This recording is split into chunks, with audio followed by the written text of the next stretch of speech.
evening, this is Mystic Rose. I'm here to read some poetry this evening and put you into a relaxing mode before evening comes and the sun goes down and it will time for you to go to sleep. I will start with the first poem, which is entitled Down the Primrose Path.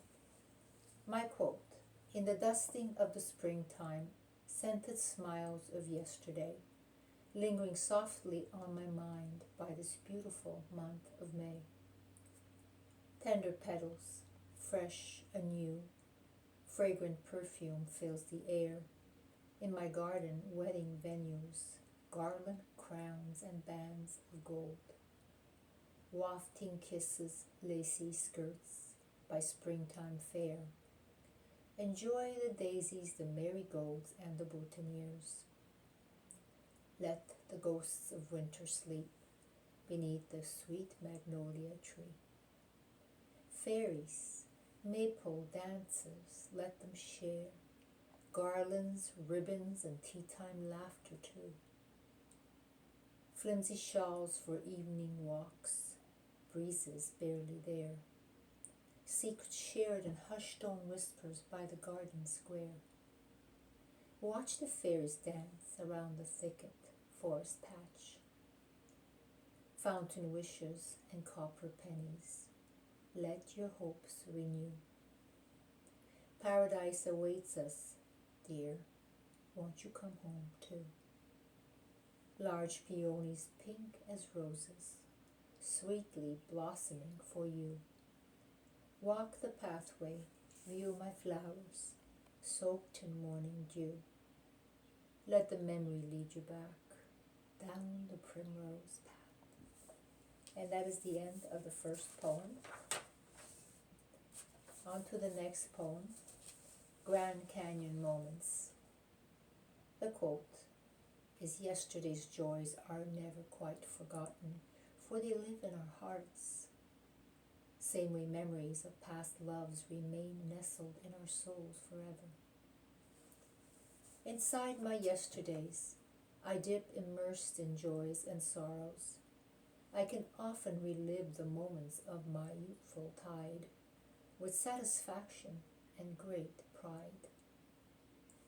Within the walls of Jericho, I was baptized with love, cherishing each step of the journey with what was once and is yet to be. Innermost treasures I have kept in store, rare gifts that were given to me. I unraveled each and every one, sharing breath with those I came to meet along the way. Inside my yesterdays, I dip, immersed in joys and sorrows, remembering those that came before me. For it is there that lies the Grand Canyon moments of our treasured lives. Wonderful memories. Sometimes by the end of life we can go back and think how treasured those memories were to us. The next poem is entitled Born Beautiful. We are all born to make history. We are all born to live out our story. Some of us were taught to ride unicorns at a very young age, and some of us received all the accolades and the glory. Others, on the other hand, were given broken tools and very little inventory. Either way, we were all born to be beautiful inside God's quarry. Explore me, says life to the human heart. With wide open arms, receive me, for I will not relent. Ignore me, said love to the hungry soul, and you will only have discontent. We were all born to be beautiful to the eyes of each other, living in communion and recognizing a sister, a brother. We were shaped in our mother's womb, ready to exhume. Never mind the outwards appearance of the self. Find your inner beauty just like nature does, and then give it away. And there is the next poem. I hope you have enjoyed the poem. I have lots more to come after this. A little reminder for you. So I hear you have forgotten some things about yourself. Well, I'm here to remind you that you have a beautiful heart. You are smart, important, funny, kind, and caring. You are unique. You are so special. You are worthy of love. I will repeat that line. You are worthy of love, respect, and affection. You are perfectly, exactly as you are and should be. You are wise, wonderful, and brave. You are rare. You are lovable. You are inspiring and quite amazing. You are stronger than you think. You are never too much, and you are always enough. If it seems unreal to you, think again.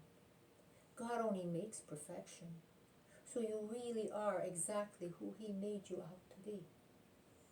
Erase those misinformed manuscripts of your youth. Forgive your teachers, your parents, your friends, and your enemies. And when you put your head on your pillow tonight, remember, yes, remember, who you truly are, God's precious masterpiece. God makes no mistakes. You are who you are. The most important thing is when you look in the mirror to see the beautiful reflection of who you are. The next poem is called At the Beach. The weather is getting beautiful, spring is in the air, and soon we will be walking the beach, seeing all kinds of beautiful treasures. At the beach I follow the sand like the water follows the seashore. Cool wind in my face, the sun at my back. All the world is an apple. Conversations with angels and gods of the universe are as easy as rain when I am in solitude's rain. The trees are talking while I go a-walking. Oh, what a view! Children building sandcastles make a picture-perfect painting of both innocence and awe, with an acrylic sky that paints itself with blues, whites, and pinks. I hover my eyes over a mingling, blushing sunset. At the end of the day, it never fails to arrive, bringing it both beauty and deliverance. It shines and graces the land without askance. At the beach, the seagulls soar over promising horizons, while I sit on my blanket and watch a latent, undiscovered sun rise off the calm blue waters. Here, where the crunch of an apple can be heard over ocean foam, I allow my heart to release a flower before the sweet magenta bloom. And there goes another beautiful poem. I hope you are feeling very relaxed and in the moment with this poem. The next poem is called I Miss Him Every Day. I have been absent from you, spring, for I have lost my canary who used to sing. He used to call me with sweet little chirpings, placing the spirit of love and youth in everything. Inside the scent of a flower that blooms on my kitchen sill. Inside a robin's orange breast. No, I no longer hear his morning trill. I can no longer praise the deep vermilion in my rose, for I have lost his canary voice, the one that sang to me in prose. I have been missing you, spring. since winter's gleam has been no more than a weak sparkle in my eye. He soared away with wings lifted off into a morning ray, and now I miss him every day. That's my canary. When he passed away, he left a hollow in my heart. The next poem is called Sweet Day of Sunshine. Who doesn't love the sunshine on a beautiful spring day? After a long winter spell, the beauty of a spring day takes my breath away. It's good when the trees stretch out their leafy green arms and say, hey. And the flowers, after a long-awaited hour, push forth a brave hooray. The beauty of the springtime takes my breath away. Hand-painted bird houses hanging from a backyard, bathed in sunlight. Bluebirds, house wrens, chickadees, tree swallows, and house sparrows. These are some of the beautiful creatures that come forward to eat the bounty that you have so lovingly prepared in springtime. Little snowdrops, flowering quince, daffodils, and so much more. We shed our winter clothing, and in sandals we are ready to explore, with carefree walks along the shore. We are ready to adore every sweet day of sunshine that comes our way. And there goes the ending of another poem. I've got two more poems, and then we are going to take a musical break after the two poems, and I shall continue with a few more. The Dragonfly.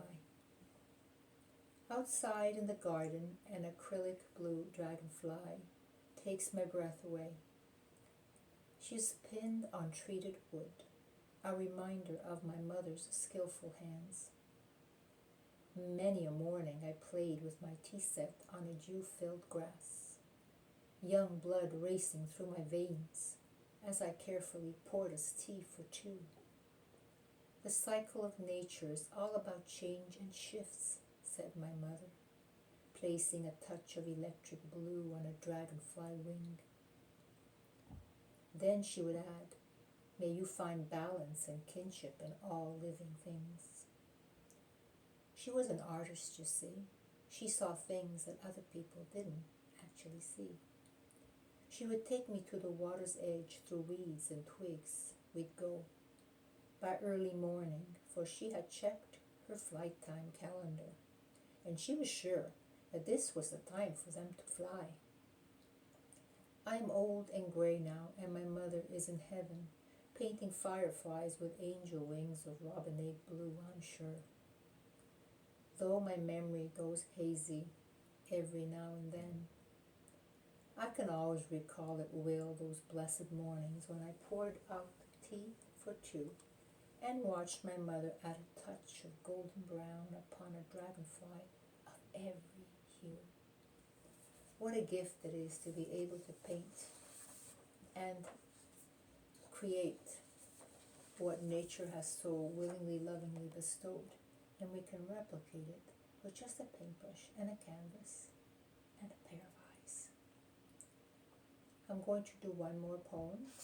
Actually, I've got one more or two. I think I've got, two more poems, and then we'll take a little musical break. Then there'll be 5 more to follow the musical break, and then it'll be over. Turtle Dove. The most beautiful morning stretches before my eyes, beneath a parapet of pink gloaming, one promising breath. Of all the sightings in the world, there is a rare one here this morning.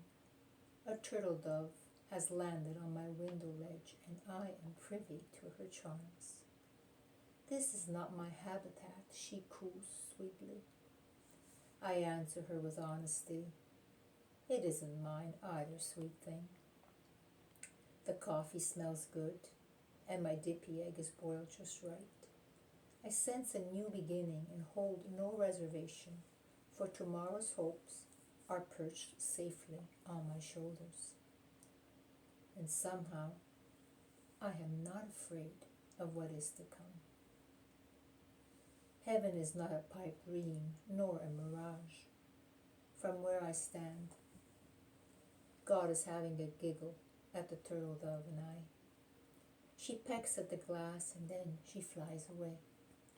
Her wings are fanned wide open, and it's as if she wants to wave goodbye. Goodbye. One more poem and then we'll take the break. Dreamcatcher Fantasies. Caught within the web, we are rolling pearls rolling towards the sea. Golden dreams, soft on pillows of joy blooming in our hearts. Entering a new world of light and beauty, we find our destiny's path. As our hearts become gates, pure diamond studs, ephemeral lights. Only in dreams are we truly free to be ourselves and to follow the sail that glides us towards our celestial home. As we follow our wishes through intricately woven threads of consciousness, we find our true selves. We find courage as we swim the waters of hope, and as our eyes adjust to a new reality, we define the meaning of each fantasy. Daring to become our authentic selves, our dream catchers glow with pride, while our oars fan out the colors rich and bright. Enter into the realm of dreams and leave behind the world today. Create in you a space, a sanctuary of grace, where you can live inside a dream catcher like the magical fairies of the Emerald Forest. Caught within the web, we are pearls rolling and rolling our way home. Thank you for listening, and now a little musical break before we conclude the poetry reading.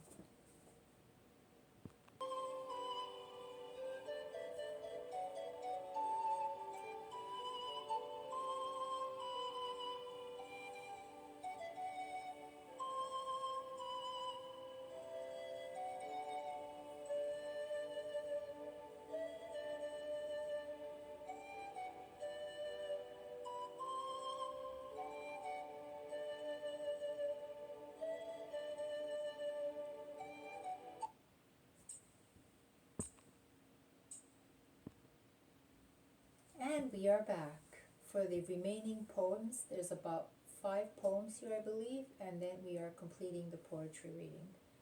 The next poem is entitled The Fisherman.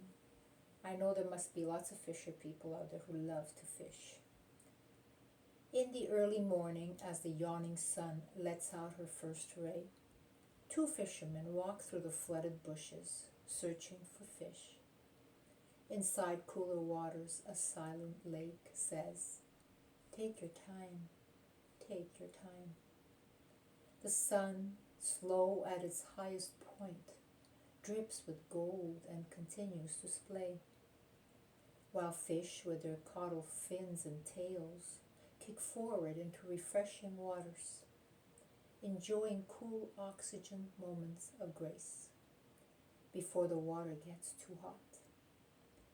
Take your time, take your time, says the dawn, pink and purple, saffron yellow, with a touch of golden mellow. 2 buddies side by side, just like Abbott and Costello, catching fish and then releasing into the undulated waves. The sound of a female duck quacking in the distance, followed by 6 mallard duckling babies, dark chocolate brown, with fuzzy yellow tails, wagging happily.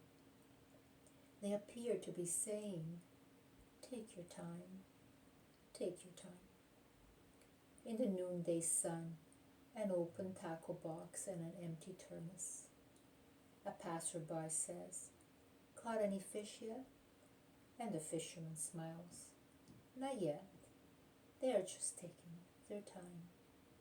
How precious time is in living in a fast-paced world where we're always constantly moving and thinking and living and acting. Every precious time that we sit, we appreciate that moment of silence where we can actually listen to our hearts and our souls. The next poem is called The Cherry Blossom Tree. This is the season of cherry blossoms. Some of you live in Toronto, know how beautiful it is to be able to go watch the cherry blossoms bloom.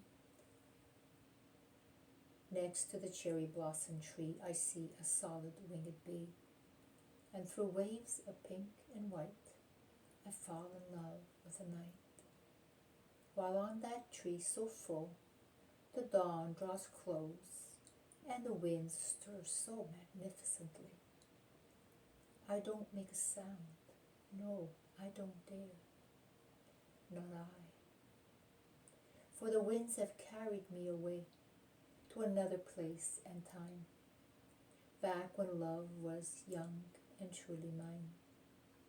His strong leather shoulders hunched forward, velvet black hair falling like a curtain across his big brown eyes.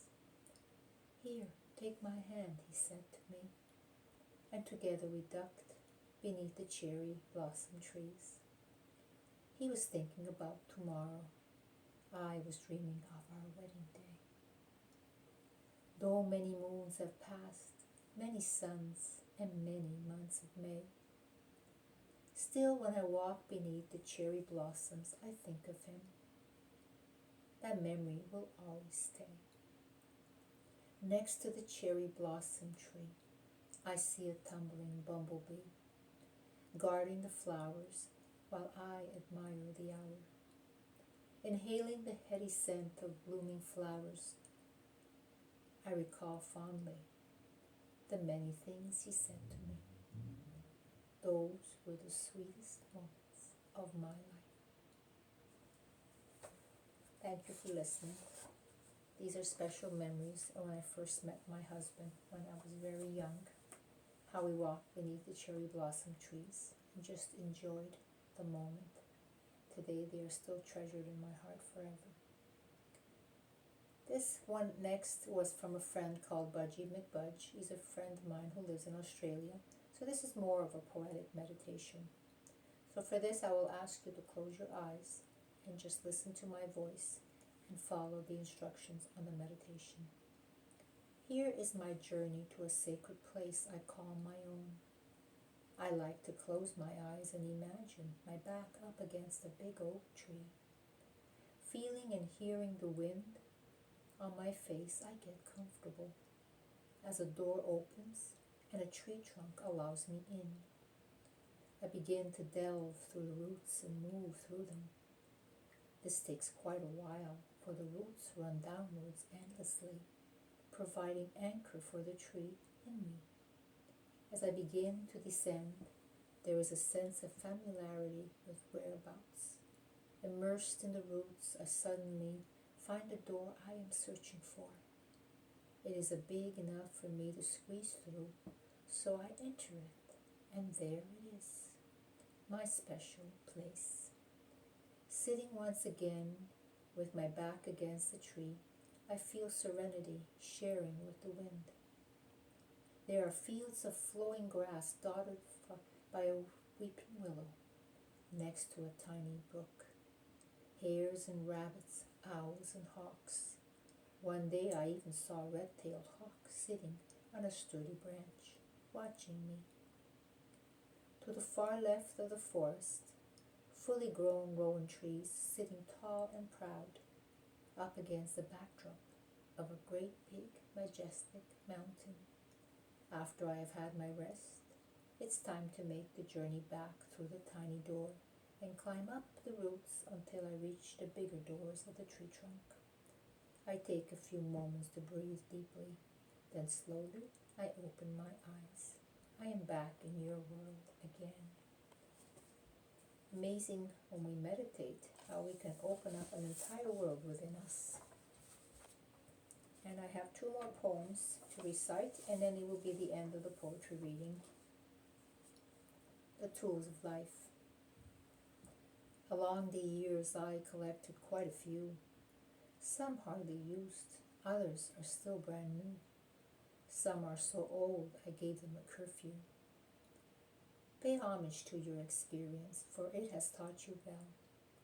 Honor and respect each decision you make, for each one brings you closer to achieving your main goal. Stay faithful to instructions when using life's tools. Don't be overbearing, assuming you know it all. If you find a good teacher, learn as much as you can. Tool number 1, there is a greater purpose in life, so respect your time. Tool number 2, the world is in constant change, so be adaptable. Tool number 3, stay organized, for your mind abhors chaos. Tool number 4, be consistent, stay with the desk, and water it daily. Tool number 5, self-awareness is important, don't get lost in the lives of others. Tool number 6, be a critical thinker, read out the info and keep the very best. Tool number 7, God consciousness is the most important tool in the kit. It takes you on an illumined path. In the end, there is no right or wrong in living one's life. The tools you use will determine the object you shape in love and light.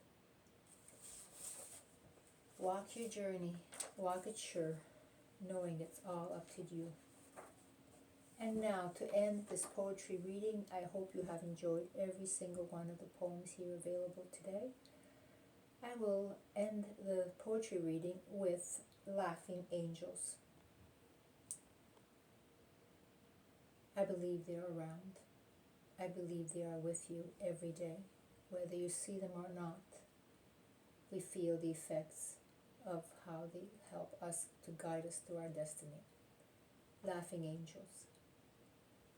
You can hear the echo of their laughter ringing through the halls of bliss. Voices rippled soft as feathers, swiveling down on earth like this. Airborne landings, joyful tickles, oh how innocent they are. In the cradle of God's kingdom, always landing like a star. Feel the rush of wind on your heart without rescind, as they flutter here and there, doing as they please. They are often slow to anger, jovial and complete. And if you ever are in danger, they can take a giant leap. Sometimes a wayward feather drops by unexpected time. Perhaps it is your angel saying it's your time to shine. Sometimes you can hear them giggle from Elysian fields of blue, where there are no storms or downpours, only heroes of the sun. Sometimes you can see their antics if your eyes are rinsed and pure. You can be their brave crusader, using laughter as the cure. Voices rippled soft as feathers, swiveling down on earth like this, sometimes softer than a feather, arriving like a kiss. And that is the end of the poetry reading. I hope you have enjoyed the evening. Until I meet again, keep the faith, be happy, and just walk on to your journey. It really was my pleasure reading poetry this evening to you.